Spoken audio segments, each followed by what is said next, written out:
আসসালামু আলাইকুম রহমতুল্লাহ। আমি বাংলাদেশ বনবিভাগের মোহাম্মদ হাসান। আবার চলে আসলাম একটা সুন্দর কথা নিয়ে। কিছু জিনিস আপনাদেরকে বলি, পাখি কেন রক্ষা করব। বান্দর অথবা আপনার এই হাতি অথবা আপনার শিয়াল অথবা আপনার শুয়োর অথবা হরিণ, এই প্রাণীগুলো কেন রক্ষা করব। আপনারা অনেকজনের কমেন্টস করেন অথবা বলেন, অথবা এগুলো আমরা ঘরে নিয়ে দেশীয় প্রাণী আমরা ঘরে পালতে পারি, ঘরে পাললে মনে হয় সুন্দর হবে। আজকে একটা ওনাদেরকে যেটা পাহাড়ের যে ঘটনা সেটা দেখাবো। একটা গাছ দেখতেছেন, এটা জলপে গাছ। এটা জলপে গাছ। আমার এই এলাকাতে কোনো জায়গায় জলপে নেই। পাহাড়ি অঞ্চলে পাহাড়ি জলপে থাকতে পারে।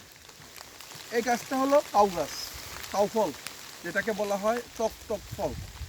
এই গাছটা হলো টক ফল। এই তোমরা দিক দিয়ে আসো না, আমি এই টক ফল। আর এই দেখেন, এগুলো হলো জাম গাছ। এটা পাহাড়ি জাম। এখানে কোনো জাম গাছ আমি দেখতেছি না। এটা ছোট একটা জাম গাছ দেখা গেছে। আর একটা হলো, এই জামটা হলো ছোট জাম, পুঁটি জাম। আর এটা হলো বড় জাম, বেশ কম আছে।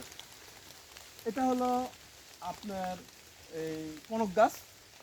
এখানে তো কোনো জলপাই গাছ নাই। এটা এখানে কেমনে আসলো, এটা আপনি বলতে পারেন।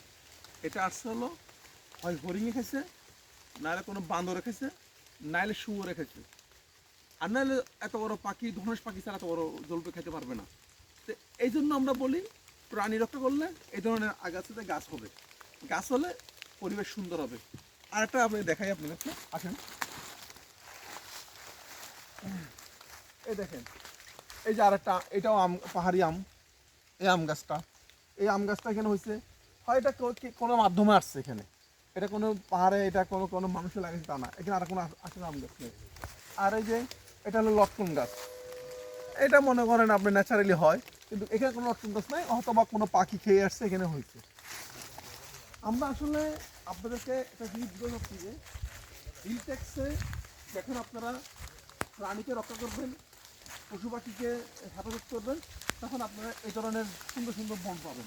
এই ধরনের সুন্দর সুন্দর ন্যাচারাল ভূমিগুলো আপনারা দেখবেন। আর না হলে আপনারা প্রাণী রক্ষা করবেন না, বনও পাবেন না, হিল ট্যাক্সে পানিও পাবেন না, কোনো কিছু পাবেন না। সবাই ভালো থাকবেন। আসসালামু আলাইকুম।